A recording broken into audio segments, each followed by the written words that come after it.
صاحب نے قبلہ نے اگے غزوہ تبوک دا سنایا نا موقع، اور جناب حضرت مرارہ بن ربیعہ، ہلال بن امیہ اور کعب بن مالک، اے ترے صحابہ پیچھے رہ گئے۔ حضرت کعب بن مالک حضور دی بارگاہ اے ہے گل کہ سارا کچھ بندہ جاندا ہوئے لیکن حضور دی بارگاہ آ جاوے تو پھر جواب اے دینا۔ حضرت کعب بن مالک آئے نا حضور دی بارگاہ تے عرض آ کے کی، حضور نے پوچھا کعب کیوں نہیں آئے تبوک وچ؟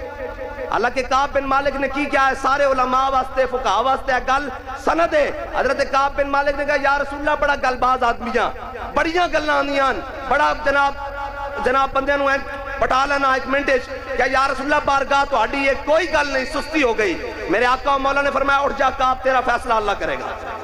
حضور دی بارگاہ آ گئی، کیا حضور میں ایک سیکنڈ بندے نو جناب دائیں بائیں کر لینا، لیکن بارگاہ تو ہاڈی ہے، کوئی دوسری گل نہیں۔ میرے آقا و مولا صلی اللہ علیہ وسلم نے فرمایا کعب اٹھ جا، اللہ تیرا فیصلہ کرے گا۔ حضرت کعب بن مالک چلے گئے۔ میرے آقا و مولا صلی اللہ علیہ وسلم نے کچھ دن بعد حضرت بلال نے حکم دیتا، فرمایا بلال جا کے انہاں دے دروازے تے دستک دیو۔